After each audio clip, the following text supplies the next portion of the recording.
So pupunta tayo kay Ruby Grand Showroom. May sorpresa silang bagong bike.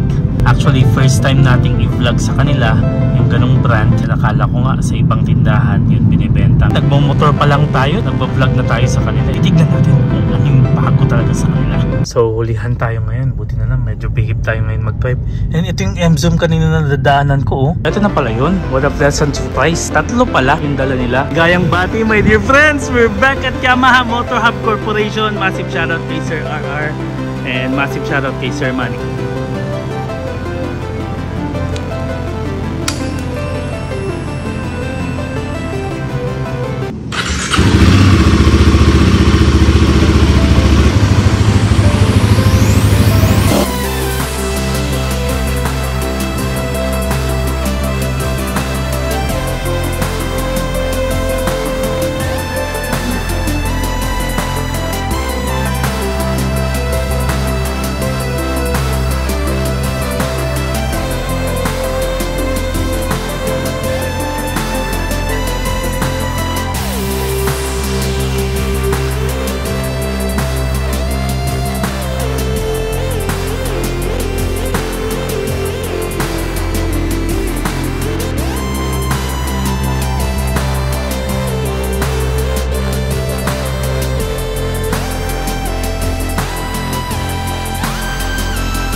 Take a look at that my dear friends. This is by the way the slate puppy blue and isa sa color version nila yon, just like the Hanley black on the Grand Showroom na nakita natin. And usually naman ganun talaga si Enfield, meron silang yung tipong katulad ng black nila, medyo aggressive tignan, medyo may pagka BM yung kanyang looks. And of course this one, very vibrant color and glossy yung kanyang pagkakayari.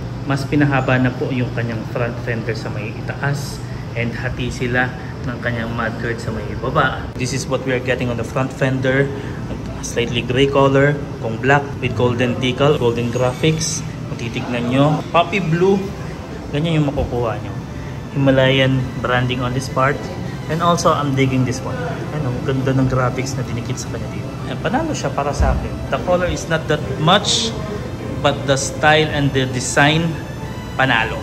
I love it. We're still keeping the round headlight by the way my dear friends. And isa sa lamang niya from the old versions is the LED front headlight. And maganda din yung kanyang LED turn signals. And nung chinek natin si Ruby Grand Showroom sa kanilang Hanley black, sabi ko, look, saan yung brake light nito? My dear friends, malilito ka kung nasaan. Kasi napaka-innovative ng pagkakayari. Nandito po yung kanyang tail light or brake light sa kanyang turn signals. Napakalinis niya tignan.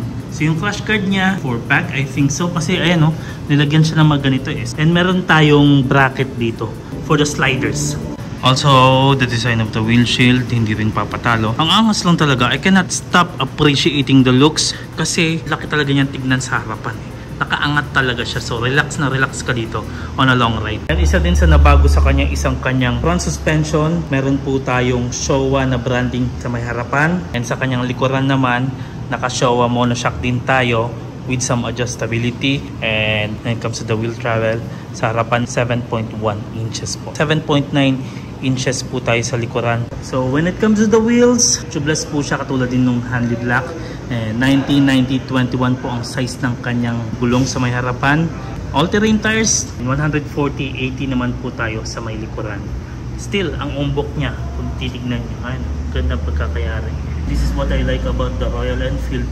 Kasi para sa akin, ito yung pinakasulit nila na bike. Kasi binudburan ng design, pero the price is still right. Around these brakes, naka-vibrate calipers po tayo. Dual channel ABS with a switchable ABS on the rear. So when it comes to the standard seat height, 825 to 845 millimeters. Kayang pababaan up to 805 millimeters. 180 kilograms po ang kanyang dry weight.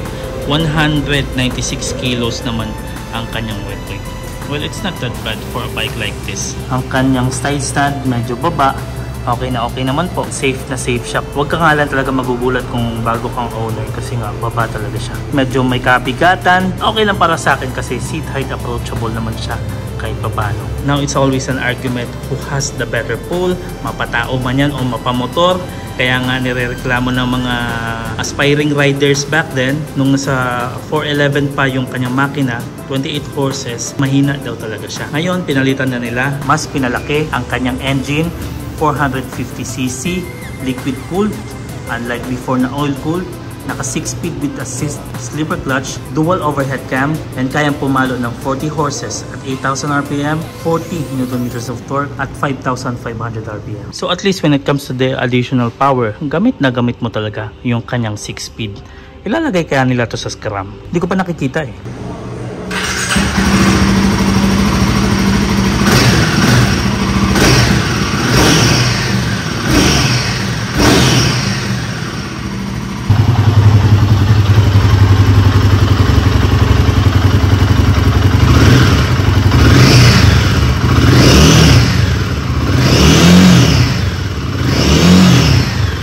Ang kanyang gas tank naka 17 liters. Isa din sa argument back then kung bakit mahina sa power si Himalayan kasi gusto daw talaga nilang yung tipong makabiyahe ka pa ng malayo-layo. Well, it's not the case right now. High performance na siya and it still can keep 30 km per liter. 510 kilometers na biyahe na hindi mo na kailangan magpagasolina. Ang kanyang wheelbase 1,510 millimeters. Ng kanyang minimum ground clearance 230 millimeters. Around 9-inch yan, my dear friends. It's enough if you're going to ask me. Well protected naman po because of the belly pan it's having. Magpapalit ka ng tambucho or magka-cut delete ka. Diretso tanggal lang tayo dito. Pwede mo siyang ma-slip on this part. So yan, stock pa rin slip on. Lagyan mo lang ng link sa kanyang catalytic banda kung tatanggalin mo siya. Ginawa talaga siya, nakapanglabas ka or nakabota ka or naka-riding shoes ka kumbaga. Kasi ano, matutulis talaga yung kanyang foot control pero mas maigi din ito for the grip kapag magte-terrain ka or magte-trail ride ka. Pagdating sa kanyang upuan, mas na-appreciate ko yung color black. But this one is fine, my dear friends, na yung tipong tinatry na nilang ma-eliminate yung suggestion na kapag adventure bike, mahirap sakyan ng mga low on height. Pinanipis talaga nila dito para kapag upo ka, at least kahit papano, mas malaki yung chance. Pero dito, ayan, makapal pa rin po, just like the black. Bigyan na lang din natin ng product comparison. Nasa 29 o 20,000 difference po ata sila. Babanggitin ko lahat ng presyo later on. Makapal din po ang kanyang pillion seat. Ayan, oh. So, pwede talaga siyang pang long ride. And ito yung na-appreciate ko sa kanya, oh. Ayan po, naka-bracket po tayo for the bag or for the top box. Maganda yung pagkakayari. Top box ready na siya kumbaga.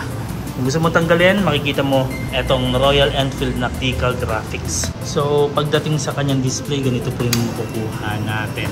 Ayan, fully digital tayo. Revs up to 9,000. Maganda yung kanyang pagiging bilog and this is what I like. Nice touch. Dito po, meron siyang hazard. Makikita mo siya and makikita mong umiilaw talaga siya. Pass switch, by the way nito, ganito yung styling niya. Ayan, turn signals nandito. Busina. Lakas naman po, bagong-bago. Toggle button niya, ito din eh. 3.1 km per liter average and yung kanyang takbo. So naka rear ABS off siya, makikita mo rin. So kung gusto mong mag-off-road, pwede talaga siya. Dito yung start niya. Ito yung mga nagustuhan ko sa styling ni Enfield kasi nga kakaiba yung kanilang mga hand controls. If you press this one, ay dalawang riding mode, performance, which is makukuha mo yung full power niya, and eco. Tapos, sa dalawang riding mode na yun, pwede mong ma-turn off or ma-switch off yung kanyang rear ABS. So, mas maganda siya tignan kapag naka-center stand. Para sa akin, nakakapanibago, mas mahaba na siyang tignan from the old one. And also, mas mabigat na siyang i-handle. Pero, terrain capable? I think so, kasi Royal Enfield Himalayan yan. So, this is it. Ayan o, ganda ng itsura and masasabi mo talagang binago na siya not just on the engine and performance but also on the looks. This is finally one of the most answered wishes in Christmas, my dear friends. It's available na dito kay Davao City. And as per usual, ito yung pinaka-sulit na adventure bike na mabibili mo.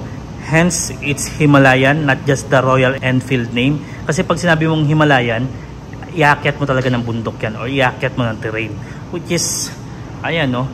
Made from India itself and delivered here in the Philippines. Pareho sila, wala silang binago. Kung ano yung pinoproduce at saka dinideliver kay India, available din dito sa Pilipinas. Meron silang 4 na variations. Yung base model nila, which is pinakamura, 339,000 Philippine pesos po.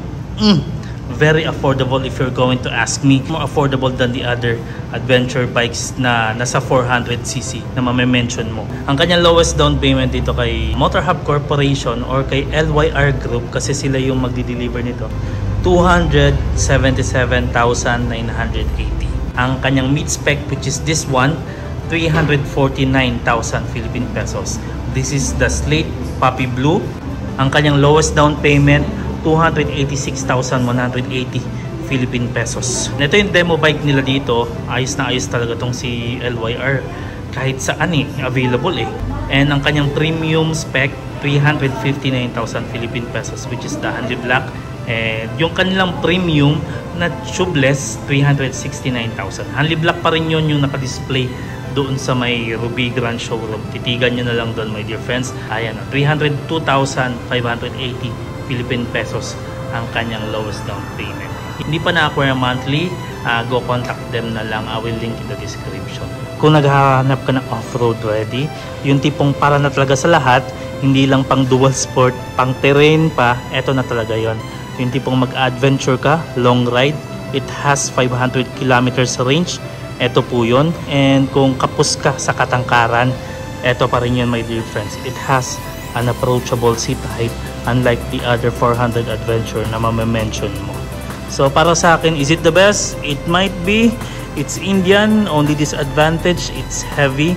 Pero para sa akin, kung gusto mo talaga yung tipong lagalag tapos makamura, eto talaga yon. And Indian So before we end the vlog, I just want to give a massive shout out to Sir RR ng Ruby Grand Showroom. It's great to know na available na the parts. If you have questions and inquiries, go contact them na lang. So ayan, my dear friends, if you happen to like this kind of video, you know how it goes, give it a thumbs up. And sa mga hindi pa nakapag-subscribe, I hope you subscribe as well, my dear friends. So Exodus 14:14 to everyone, keep on praying and trust the process, and I'll see you in the next practice.